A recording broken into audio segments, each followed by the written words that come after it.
Welcome to your weekly VR Roundup. And wow, what a week! The whole battle for the future of virtual reality just completely exploded. I mean, we saw Meta make a move so baffling it had to be reversed in just 48 hours. All while its biggest rivals, we're talking Pico, Apple, and Valve, all unveiled their own plans to, frankly, leave them in the dust. So let's break it all down.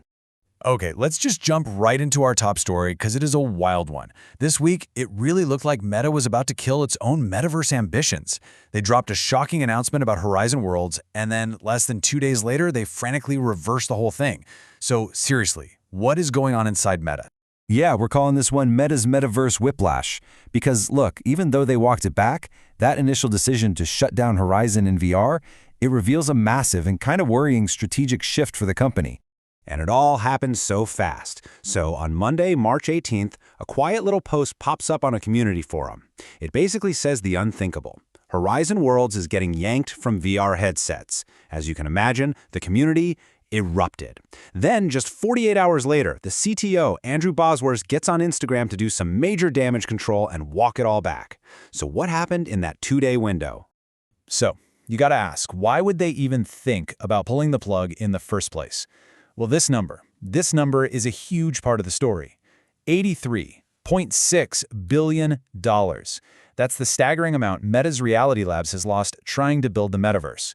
The pressure to stop that bleeding has to be just immense. And you know, even with the reversal, that original announcement tells you everything you need to know about Meta's real priorities. Their focus, it just isn't the VR version of Horizon Worlds anymore. The memo makes it super clear. All the new development, all the investment, all that energy, it's all going to the mobile version now. So the bottom line for any of us who own a Quest headset is this. Meta's flagship social experience is pretty much on life support in VR. Yeah, it'll keep running, but it's not where the innovation, or let's be honest, the money, is going anymore. And that, well, that leaves a massive opening for their competitors. And speaking of competitors, while Meta's having this whole identity crisis with its software, a really powerful new hardware challenger is emerging. Yep, ByteDance-owned Pico just revealed the specs for a new high-end headset they're calling Project Swan, and it looks seriously impressive. Okay, quick tech term before we dig into the specs. You need to know about PPD.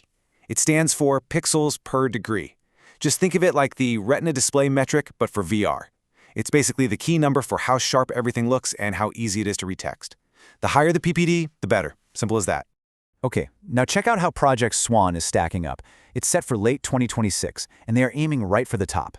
It's using micro OLED displays. That's the same fancy tech Apple uses for those super deep blacks and vibrant colors. Its clarity, that PPD we just talked about, is targeting around 40, which is up there with the best of the best. But here's the real kicker. Look at the performance. Its custom dual chip design is promising more than double the power of a Quest 3. That is a massive leap forward. So why does this matter to us, to every VR enthusiast out there? Because a new, serious competitor is about to jump into the high-end standalone market. For years, it's pretty much just been Meta. Now, we're finally going to see some real competition, and that means faster innovation, and most importantly, a powerful new choice if you want that cutting-edge VR experience without being locked into Meta's world. But hey, Pico isn't the only one pushing things forward. Apple is definitely not just standing still. This week, they announced a pretty significant hardware and software refresh for the Vision Pro that really shows they're still the ones setting the pace. So first off, Apple's beefing up the Vision Pro with its brand new M5 chip for a major performance boost.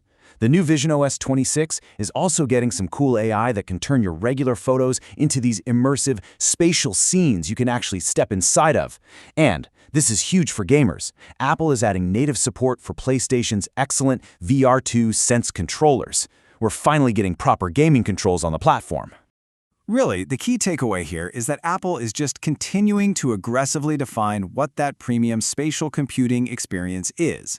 By cranking up the performance and adding awesome new features like PSVR2 controller support, they are forcing the entire industry to try and keep up.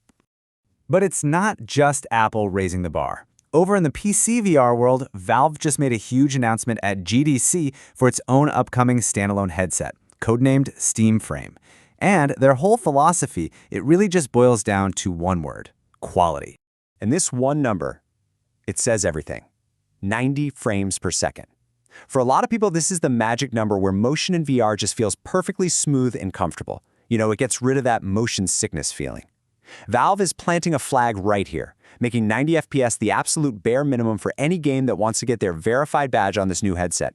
And let's be clear, this is a direct challenge to the standard we see on Quest, where 72 frames per second is often the target.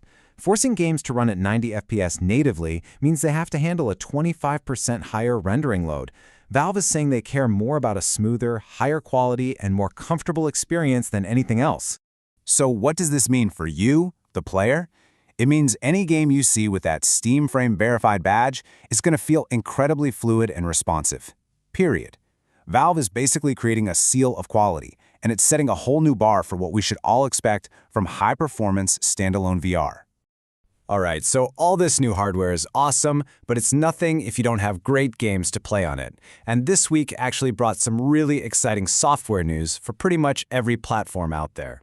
First up, the legendary Microsoft Flight Simulator 2024 is getting a totally free update for PSVR 2. Then, the amazing horror series Little Nightmares is coming to VR on April 24th for Quest, PSVR 2, and PC VR. And if that's not enough, the VR Game Showcase on March 24th is teasing a huge game reveal. So it really doesn't matter what headset you own, there is some awesome stuff to look forward to. We've got a huge win for PSVR 2 owners, a major horror game for Quest and PC VR players, and, the promise of even more big news coming for absolutely everyone.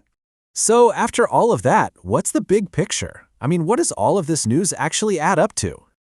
Okay, so here's the big takeaway from this week. The VR industry is realigning. The days of every company trying to be everything to everyone, those are over. You can see it right here. The major platforms are choosing their lanes. Meta is chasing the huge, mass market with a mobile-first social strategy. Apple is owning that premium, professional spatial computing space. And Valve is carving out its own dedicated lane for high-performance, quality-first gaming. The whole industry is maturing. And because of that, the bar for what makes a great experience is going up across the board. And that really brings us to the big question for you. You've seen the different strategies playing out: Meta's mobile social world, Apple's high-end spatial computer, and Valve's high-performance gaming machine. Which of these different visions for the future of VR are you most excited about? Let us know down in the comments. That's it for this week's Roundup. Thanks for watching.